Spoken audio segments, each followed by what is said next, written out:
We quickly moved to the section where he talks about when he was married. And we had other little devices just to make the thing more interesting for the students. It wasn't anything serious. But I was serious about artificial intelligence for anthropology at the time, but I could never get any of my colleagues interested. I always had to work with people in computer sciences. I published one paper in a book on automated dictionary build procedures and things like that, but it was just all prospective, and I never went any further because it looked like I couldn't get the funding for it and couldn't get any anthropologists interested. So that was a phase that I moved aside and got more interested in doing studies of adaptive potential, which was my second volume. But the third volume is the one I'm trying to finish first because it's so relevant to our current situation. And that gets us back to the idea of locality and sustainability. Sustainability not only ecologically, but for our farm, we need to have economic sustainability. And so that's finally where we are moving into what I really wanted to do in the end was to grow produce that we could all really benefit from. I'm interested in developing some, growing Okinawa sweet potatoes and then a lot of greens and other things like that. And in fact, as we're speaking now, my manager and some other people are beginning to set up a huge hoop house. It'll be about an acre in extent. You can drive a tractor right through it, and we'll have a first large production of vegetables. So let's see. Let's have some other pictures. Go to the front page. We can see. How far are you from the ocean? I'm about 10 minutes by driving from the ocean. It's great. We get the early morning fogs, of course, but it also adds moisture to the fields. And if things ever get bad, if I'm still alive at the time, we can always get fish at the ocean. Actually, I'm sorry I don't have a picture of the pond because I also plan to put in trout in the pond. It's deep enough so I think it'll be cold enough for them. Try go to the photo gallery. These probably are going to be mostly people, but we can go through the photo gallery. There's our llama. He's another guard animal for us. He's very affectionate. He comes up and likes to nuzzle your ear. Everybody says, does he spit? But I've never seen him spit. And he's very interested in people, more interested than sheep. But he's with the sheep 24/7. Also, so is our guard dogs. We have one guard dog now who he's a Marima, or she rather. She's a Marima, and she looks very much like a Great Pyrenees, probably the same derivative. Leave that one on because it shows our portable chicken houses. See, off here in the distance is one of our chicken houses, and we move them around so that they follow the sheep sometimes, and they know to go in at night. There's an automatic electric eye that closes when it gets dark, and they get in, and so they're safe from predators. We're selling all the eggs that we can produce, so we're getting more chickens. We have about 4 of those houses now. And we also have geese, a lot of turkeys for Thanksgiving. And one of the things that we want to do, we have to think of every way that we can make money for the farm. And what's done at a lot of the farms is what's called agro-tourism. A lot of people want to come out from San Francisco or bring their kids, especially during lambing season. They can pick up the lambs and just be out there. And somewhere there's a picture of the house that's being built, and I see. I don't think it's there. Try. Sorry. Not that one. No. This is our chicken house, and my two farm hands. They just built that out of recycled material, as you can tell. We're trying to do everything as recycled as possible. Oh, this is the pond here, and the house. We call it Meadowlark House because when I was first looking for a place to build a house, I saw lots of meadowlarks, and that's a logical place. The other house, the existing house on the farm, we call Bluebird House. But the house itself is built with the community in mind. The local neighbors, farming community, because I have a 2-story library in the center pavilion and a large meeting place, plus a kitchen. And then I have my own quarters and office in another house on one side, and then a guest house is on the other side. And connecting these 3 buildings are 2 experimental greenhouses. And so we want them right as part of the integral to the building so that we can move right out and make observations and look at the soil through our microscopes and do all the kinds of things that we want, keep records and have it right there. And then we'll have other greenhouses for growing regular production in the farmer's market.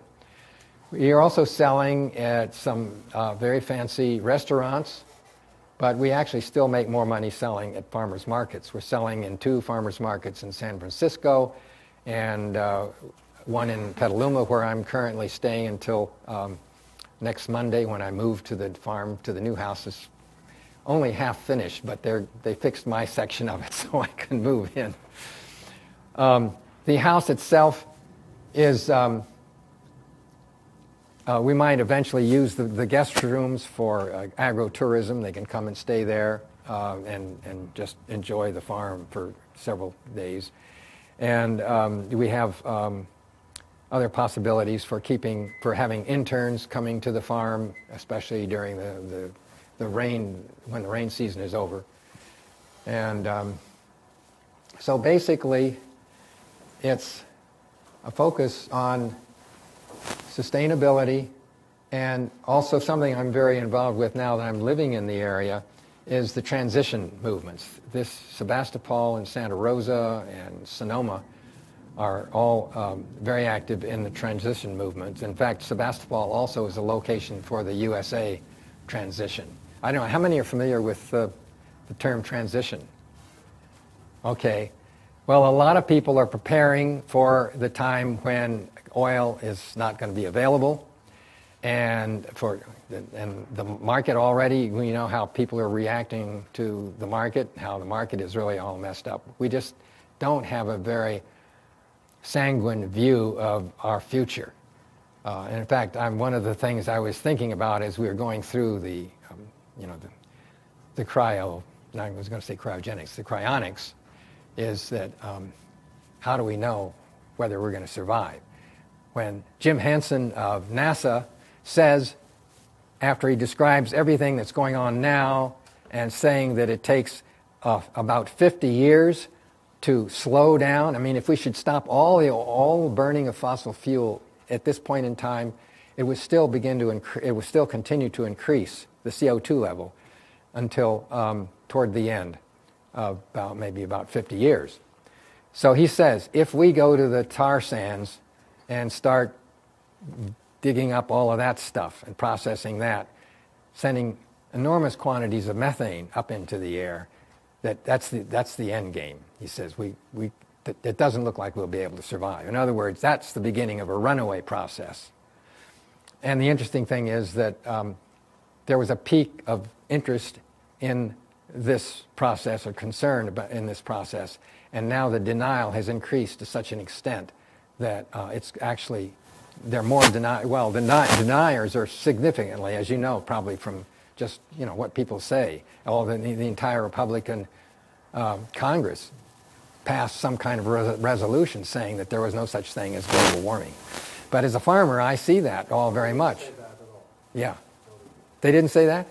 They said it's not clear that it's anthropogenic, and this is climate warming, but the question is what causes it. And the second question is whether it's economic to worry about a 1 degree centigrade increase in the Earth's temperature over a century.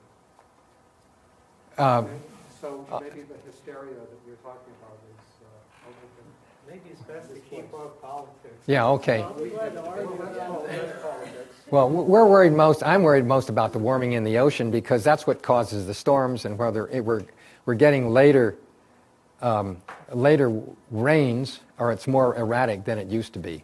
But anyway, so yeah, we'll stay off the politics. But I do, I really take when the head of NASA makes statements in his book. He's full of it. Well, I think he's in a position to know, but anyway, so we have deniers here too. But in any case, there's the question of consequence of decision, and considering that, there's a precautionary principle, and when Heinberg comes out with his recent book about the end of growth, that's also cause for concern. But all of that's one of the reasons why I went out to the farm. I was really concerned about our future. So I guess I can't really show you more about the house, but it is a community structure, and I'm hoping that we already were cooperating with some of my neighbors in various ways, and we want to make that available. After all, humans are social animals. I mean, we wouldn't have language if we weren't social animals, and we need community in life, and we're going to need it more than ever before, I think, in the future, no matter what happens. Any questions?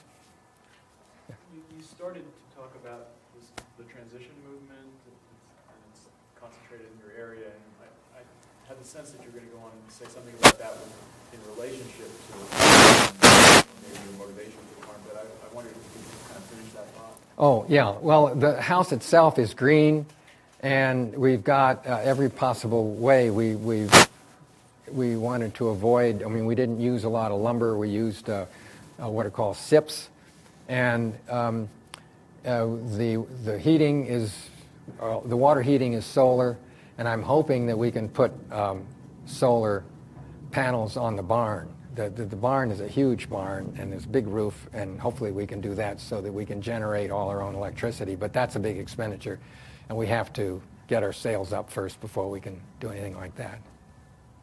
If you're interested in sustainable farming, why don't you make it a vegan farm? I mean, that requires fewer resources. Well, yeah, actually, we can't really just limit it to anybody who's on a calorie-restricted diet, or we wouldn't make any sales to speak of unless we could ship, which we're not in a position to do now. But yeah, I don't want to limit it. I mean, it's open. For instance, the Paleo Diet, I should mention something about the Paleo Diet because a colleague of mine, I don't know him personally, but there are anthropologists who have gotten data from early finds to suggest that, well, the position basically for the Paleo Diet is that biologically humans stopped evolving. And this was the kind of thing that was going on in the late 1970s and 1980s. It was also the same time that there was a social group in the social sciences called evolutionary psychology, and they also said that basically we're just savages inside, and we're still we have our Paleolithic underpinnings. But as everybody knows, genes change, and especially gene expression changes. Were you going to say something? Yeah, I didn't make my question clear. My question had nothing to do with diet. It had to do with preserving the land, getting the most nutrition out per acre of land. Oh, yeah. Well, actually, one of the things that I plan to do is to work with University of California, Davis, and they will actually be doing assays of our production, of plants that we're producing, and also of our soil. We've also done some preliminary soil analysis. There are a lot of other things we want to do in the future, have a huge composting program. We might also want to do some biochar. We have a lot of eucalyptus trees we'd like to replace with younger oak trees, and with those eucalyptus we could develop to this substance that's called biochar. It's almost like charcoal, and that is enormously rich for the soil. There are lots of tiny little microscopic holes that nutrients can enter into, and animals and so on. So that's the famous finding in the Brazilian Amazon basin, where they discovered places where entire villages had this soil and was very fertile, so that the Amazon was much more populated at the time of discovery by the Europeans than it is now.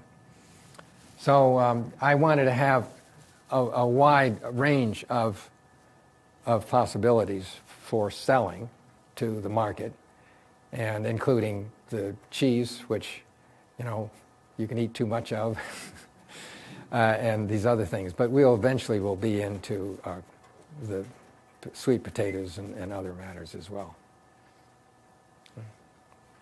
Yeah, the program mentions, I think, farming techniques for sequestering carbon. Can you speak a little bit to that? Yeah, that's why rotating, I mentioned a little bit of it, using small paddocks and rotating the animals from one paddock to another, instead of leaving them on one huge field and they just leave them there forever. And then you get more things growing, like thistles grow up and other kinds of, but when they're all mobbed into one area, they're trampling down. What they don't eat, they trample down, and then you move off to another paddock, and then that grows up. You don't bring them into there again until the grass is really high. And then that increases the soil level. You might mention about the biochar sequestering carbon. Yeah. He was asking about. Yeah, that's, yeah. Well, what we need to do that, we need to develop an oven. We can probably construct our own oven, but we'll probably need some technical help on that, because you don't want to, it's not charcoal you're making, it's something a little bit less than that. You don't want to burn it that much. But but that's what we want to do. And there's some question of whether we can use eucalyptus, how well that'll work out for us. Okay. No more questions? So let me sort of continue in the same line. So since your objective is to increase the soil, and you said at least in some parts of the property it's shallow. Conversely, without animals, are there ways? You mentioned mushrooms. Yeah. What has your research shown on the different methods there are for improving the soil, and so for using animals versus methods that don't use animals? Is there a trade-off? Can you achieve the same results? What has your research shown? I can't answer that. I don't know enough to answer that question, but I can tell you that the rhizomes really move out, and that they help other plants grow. I mean, they shift.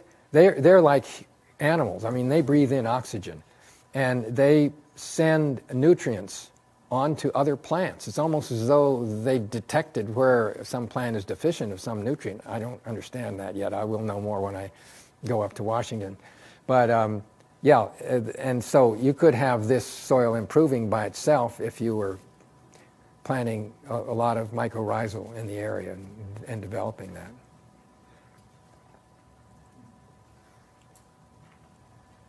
Okay, well, I guess that's it.